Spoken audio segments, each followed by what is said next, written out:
All right, so Josh Emerson here on YouTube asked if I could show how I grade C-Log 2 footage. And obviously, I can't tell you how to grade your footage per project because that's going to be kind of subjective. But I can give you some tips on how to um, make sure that you're getting the look that you want. So I can give you some tips on how to not do things technically wrong. So um, here in Resolve, the biggest key, and I think something that a lot of people miss, is you have to do proper color management. Now, I'm not going to get into these color management settings. You just leave those for now. Darren Moisten can run you through that. Kellen Kelly, he can, they both have tons of stuff that can tell you how to do this. But um, the gist of it is you need to take your image from this log look to a um, proper meaning, uh, technically correct look before you can kind of do anything. Now, a lot of people will get a hold of log footage of any kind, not just C log 2, and they will kind of do this do like that and then saturate it up and like, okay, that's a look, sure, but that's not technically correct. That won't scale well, and it's poor form, and it kind of looks a little gross if I'm honest. In my opinion, it'll look. What we're gonna do is gonna look close to this, but it's not gonna quite look right. And I think what we're missing here is the proper color space transform. This node here, and then we'll get into LUTs in a second. So a color space transform is simply does what it says. It takes whatever you've shot, doesn't matter what it is, doesn't have to be C log 2. You tell it what the clip is here, and then you tell it to what you want it to output. Now, because we haven't played with the project settings, you'll see the timeline is Rec 709 Gamma 2.4, which is set that to tetrahedral, um, which is the internet, Rec 709 2.4. Technically, you could just leave these as use timeline, but just to make sure, I'm putting it like that. And when you toggle this on, boom, there's your image. So when you say it's not looking how I shot it on set, that's because you're probably not doing a proper color space transform like your camera was doing, or like, you know, especially if you're using a properly built LUT that you're using in your camera, it should just look exactly the way you shot it, unless your monitor isn't calibrated correctly on your the shoot day. That could throw things off. But the key to doing any color grading is to make sure that you have um, a proper color space transform. There's a couple ways to do this, again, using the settings or whatever, but the easiest way, color space transform, always, always, always do this. Now, I have built a few LUTs for sale on the Owlbot shop, and obviously everyone's got fucking LUTs for sale, but I can guarantee that I've done mine correctly. So can't speak for everyone else. So within my LUT is the proper transform, and then all the adjustments are made under the transform. So for instance, here I've got my Portra look, which I rather like. I think this is kind of a cool filmy look. And then I also have my um, Alexa LF look, which this I tend to need to make a little darker. More. No, no, no, no, no. Maybe let's saturate maybe a little. Ooh, no, no, no, no. A little contrast. That might look interesting. This also isn't lit particularly amazing. It's just the sunlight, But I was trying to find a clip I could use of my friend Shannon for our Voodoo Ranger spot that we shot. Also, I've got a pretty thick whack of diffusion on this lens, so that's why everything looks kind of bloomy and low contrast. And trying to correct out a filter like I almost just did here without thinking about it is difficult. So we'll play into the bright kind of look, but we don't want it to be um, too washed out, something like that. I don't know. Anyway, I I've been using my portrait look a lot, honestly. Uh, and it's kind of greenish and cool looking and stuff. But those are LUTs. You have to buy those. We're trying to do stuff that you don't have to buy. So color space transform. Here you go. First thing you're going to do in your exposure node, or first thing you're going to do is adjust your exposure. Like I said, I find this a little bright, so we're going to bring that down. And like I said in the C100 coloring video, the HDR wheels are rad, but the contrast for the HDR wheel seems to be more camera-like, and the HD and the contrast in the primaries wheel is like a little more look-like. Can't explain it better than that, but that is my hello email.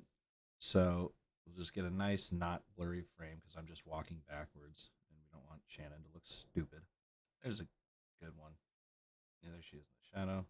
Maybe like that frame. I don't know. No. All right, whatever. Fine. So you dial in your. There's the before, little washy. After, just kind of sink the blacks down a little bit. And obviously, I've shot this the correct color temperature, but if you need to, you can dial in your color temp to look more the way you want. And like I said, because we're doing this under a color space transform, which doesn't do anything but correct your footage from log to 709, it doesn't impart any look onto your image. All the color stuff you'll be doing down here and exposure stuff is all look and not, you're not fighting against a LUT like you would be if you were to use a LUT workflow. Because LUTs, unless it's just a color space transform turned into a LUT, usually the LUTs have a look imparted in them like my portrait look there. Anyway, so we actually won't do any color stuff in this first node. Let's keep our nodes sanitary, as it were. I'm really bad at doing that. Oftentimes, don't do as I say, not as I do. But already, just doing the exposure adjustment. A lot of times, what you think is a color problem, not you specifically, person who prompted this, but a lot of times it's an exposure problem because when you lower the exposure, the saturation goes up, right? So you might have something like this and people go, oh, it's kind of washed out. And then they'll start saturating it. And that looks unnatural. High brightness is low saturation generally, and low brightness is high saturation generally. And that looks natural. See how this looks unnatural because it's bright and saturated? You might be going for that look. I'm not saying it's wrong. I'm just saying it's not natural, quote unquote. So I'll reset that, and we will say that this is a good exposure. And maybe you'll put windows in here or something like that to even out this exposure. But I think this looks pretty nice. So we'll just say that's all we needed, was just to kind of drop the bottom down a little bit. And the color, like I said, I like this color. I'm pretty sure I'm using the Owlbot picture profile for the C500 here.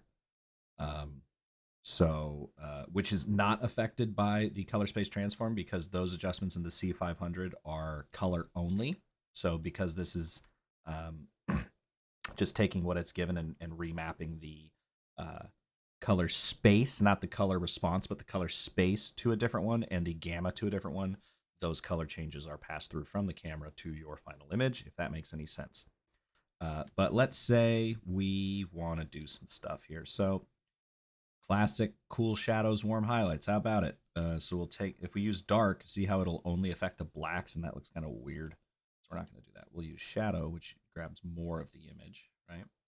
And nothing I'm telling you here beyond the color space transform, nothing in these three nodes is going to be quote unquote correct or the right way to do things. I'm just showing you an example of something you can do.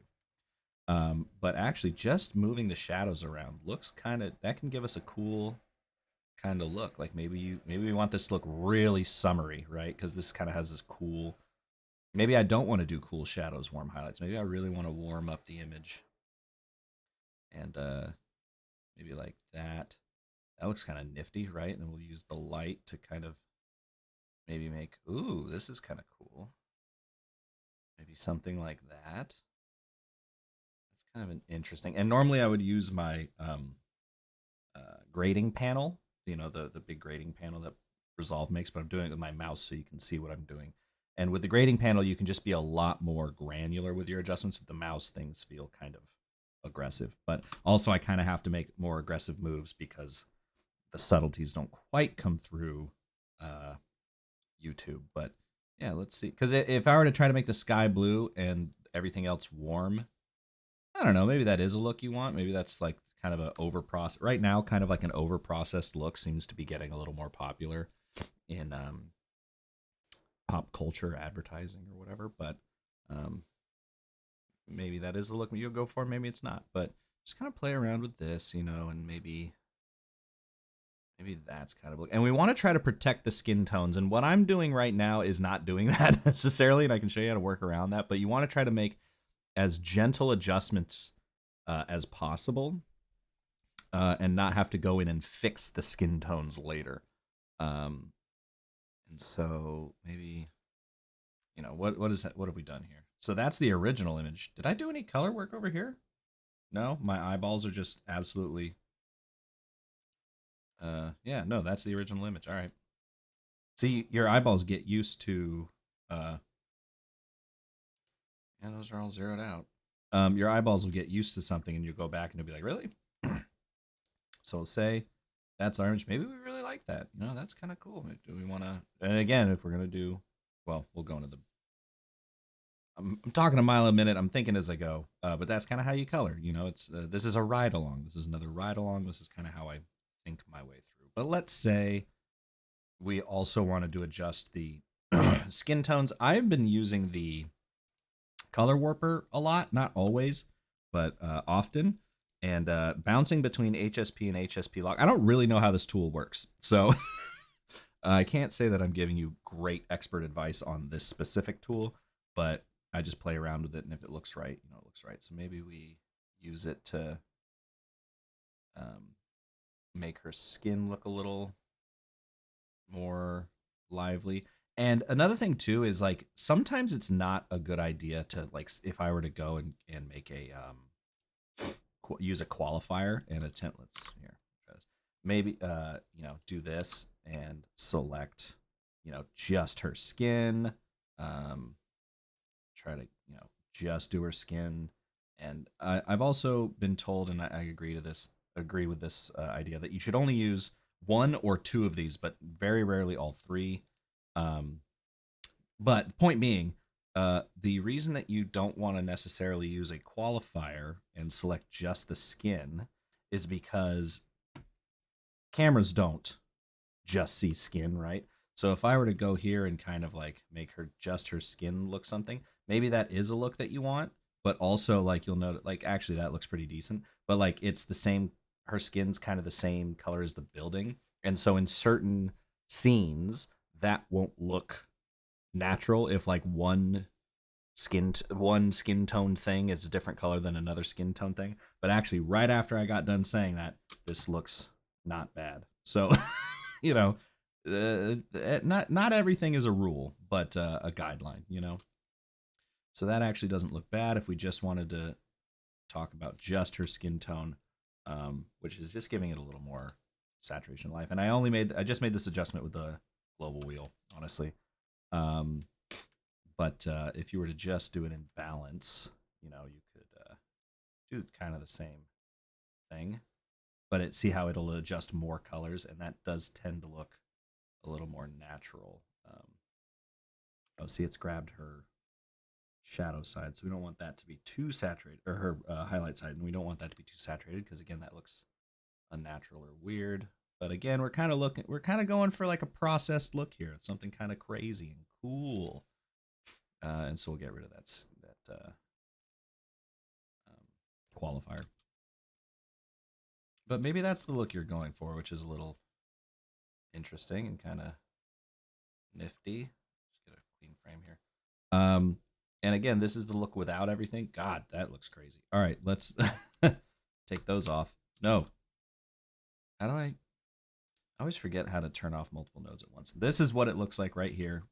Straight out of camera, just with a color space transform. And isn't that interesting how strange that looks now that we have, there's our exposure adjustment, our color adjustment, and our balance to get the skin kind of doing something funky. and interesting. But that's kind of how I go about coloring things. If I use HSP, yeah, see, HSP log seems to be the move. It's a little more subtle. Yeah, that's kind of how I would tend to color things. Let's say maybe we undo this and we don't want this warm summery look. We want to lean into this cool look that we've got going. Cool greenish kind of teal thing. Maybe this is an action movie. Maybe she's a James Bond type, Jane Bond, Jason Bourne kind of look. And I'm just kind of moving my mouse around and looking at my image and wiggling it around until I see something that I kind of dig, and then I'll move it around that point. You know, it's all just feeling.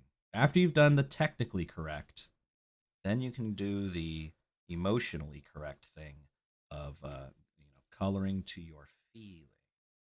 So maybe, and again, we want to protect skin tones. We don't want to make anything. We don't want to make such a crazy adjustment that we have to go through and target skin tone specifically. Obviously, sometimes you have to do that for some looks, but I tend to try to keep things looking as natural as possible, which isn't always possible. So maybe this like cool look, and then in this balance node, I stole these three from Darren Moyston. I can't remember what he meant by balance. I'm pretty sure he just used the global adjustment and would just move it around a little bit until everything looked even more the way he wanted, instead of a little more targeted in the color node. So that's how I'll use it here.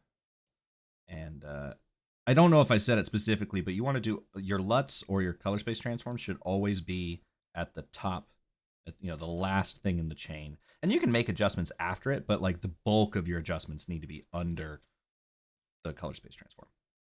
So, this cool look that we're going for, maybe like that kind of feels maybe a little more action movie, and maybe in our exposure, because it's an action movie, we want a little more contrast in it. We'll use this contrast instead of the HDR contrast, and that draws. And also because we're like all this area is dark, right? When we boost the contrast, it kind of draws more attention to her skin because it's lighter, and obviously your eyes are drawn to things that are brighter. And also, if you're in either tool, I believe I mentioned this in the C100 ride along, but if the contrast looks good, but you just wish it was a little,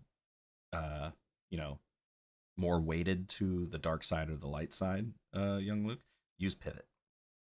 And so pivot is your friend. Pivot and contrast are great, simple tools that I love. So maybe that is our sort of James Bond, or I don't know, Jason Bourne cool action look, something like that. And then obviously you could just go crazy with it and using your maybe like, so there's your warm kind of look, and then there's your Matrix sequel look. That's kind of a cool look, and I like that. That looks nifty, right? So if you, moral of the story, let's see, how long is this? 20 minutes. All right, I think that's good enough just for the absolute basics. Like I said, there's more experts out there that can help you along, but let's try one more qualifier. The nice thing, see, this is one of the reasons why I love the C500 is because so much detail, right? I can actually pull a decent qualifier, and we won't pick up saturation. You can pull a really decent key, and it's very helpful. So we'll go like that, and then we'll clean it up a little bit. Again, this isn't necessarily what I would recommend doing to get a skin key, but we're just kind of trying to rush through this at the moment. And it's going to, like I said, it's going to pick up some other stuff. That's kind of okay, unless it's going to like chatter, and we don't seem to be chattering really. An 8-bit footage, especially like the C100, you'll see these like little ghosty areas because there's not enough detail for it to grab. It's kind of grabbing everything. But if you really only wanted to grab the skin and you really wanted to avoid whatever this object may be for you, you can just throw a qualifier or a window on it, track the window. There we go. We're tracking. Kind of picks up the house there, but that's too bad. And then we go down to the beer she's holding, because again, this was for a Voodoo Ranger video, and that's when she's in the shade. Okay, that's fine. So, go back here. There's a nice look how cool she is, both literally and fucking rad. And then we'll just, I guess, use our offset here to make her skin look a little more skin-like. There you go, just a little more life in there, and I think that's a reasonable use of the qualifier and window combo. But another way you could do this to not, because qualifiers are not necessarily the move, like I said, for skin stuff. Sometimes it is, sometimes it isn't. Another thing you could do is, if you're not going to use a qualifier, keep the window on your subject, and then you can use, like I said, the color warper or I don't know, another tool. Let's just use the color warper, and because the color warper is not making a qualifier, you won't get that chattering, right? It's just adjusting the colors it sees, which is a little more natural looking. So get her skin. There you go. So there's. Oh, but I will say, without the qualifier, it's now adjusting. It could potentially hit the sky, and I don't believe it is. It's kind of it's almost kind of getting the cloud up there, but yeah, you can kind of see it. You can kind of see it a little bit. So I mean, there's different tools for everything, but that's how you would maybe use those. And again, I'm a freelance colorist. I've definitely I've done a couple features and docs, but those have their own requirements. And certainly done a bunch of shorts. And this is not. I'm just making things up as I go. So this, this is an unnecessary adjustment to a degree, unless this was the look we were going for. So maybe I do want to use the qualifier. I don't know. Depends on the project. So here, we'll go back to the qualifier look, because I do think after all that qualifier talk, I do think that looks a little bit better for our potential situation here, because I don't want this weird halo to be going around her head. And there's her beer. It's funny too, because Shannon doesn't drink, so we're doing a booze ad, and she's not a drinker. What else could we potentially do in this situation? I don't know. I think that's enough for 25 minutes of info. Yeah. So like I said, the main thing you need to worry about is the color space transform. Don't just start making or like drawing your own S-curve. That's not the move. That's silly stuff when you can just let it happen naturally, and then your image will be technically correct. And isn't that crazy how this is the natural image after we've massaged it for 20 minutes? So once your image is technically correct, and this is what you shot on the day, you want to adjust your exposure however you like. I prefer the HDR wheels, but you can use the certainly use the primaries wheels, and I'll do so right now just real quick. So maybe that's a good exposure for us. Maybe just a little bit of lift. That's not, maybe something like that. I kind of like a push down contrastier look. And then in the color, we you know what? I'll stick in the primaries wheels. Again, these will be very gross, and I don't mean icky. I mean like gross, like not the opposite of granular adjustments here. But we'll kind of like cool off the shadows, warm up the highlights a little bit. Again, protecting for skin tones. I'm kind of looking at her skin more than anything and letting my peripheral vision tell me if it's looking right. And then in your balance, you could do any further offset kind of adjustments, and maybe that's a look I like, right? And I think, let's see, we'll throw that in a compound node so I can turn it off and on quickly. So there's our look, and there's our color space transform look, color space transform. And we're not using anything crazy, right? We're just using the basic tools. I think when I was younger and didn't know anything about coloring, I was using Magic Bullet, which is a great tool, or stuff like Dehancer or whatever, which again, all great tools. But the more I worked, the more I realized that kind of the basic tools really do a great job, and also you don't end up pushing your look into an unnatural place, which kind of, I think when you're younger or less experienced, you really start to send it on the looks. And everyone does. Photographers do this. Everyone who edits an image in some form always like gets after it really hard when they start, and then you start to refine um, your look. Uh, but yeah, that's how I would do it to start. Like I said, every project's different. Um, but for this little clip, I think this looks fine. And keys are again exposure first, then color, um, and then color space transform. And if you're going to be using LUTs, again, just make sure that they're quality LUTs that have a color space transform built into them and aren't just a look, and make sure that those LUTs are built specifically for your footage. And then, oh, obviously you could throw some grain on there. Let's,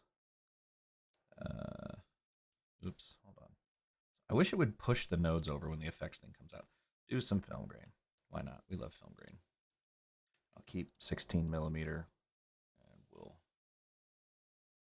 grain size, little texture. Oh, no. Strength. That's what we want. Well, strong. And Jason Bodach of Pixel Tools has, I shouted this out on the last one, but I like his stuff. Elements. He has his own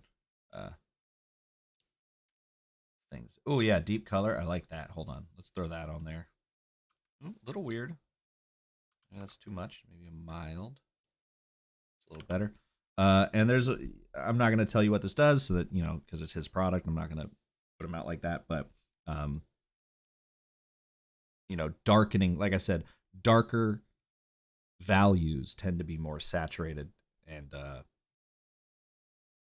film look, or I should say, like the cinema look, tends to be darker and richer colors. But now we'll grab our film grain, and his is a little more. He's got a little thing going on in here that makes it look kind of a little more cohesive. Strong. Yeah, now that we're outside the strong look kind of vibe. So there you go. There's a sort of film look, and then maybe hold on. Let's stabilize. Stabilizing a clip. Let's see if it sucks or not. We're stabilizing a clip.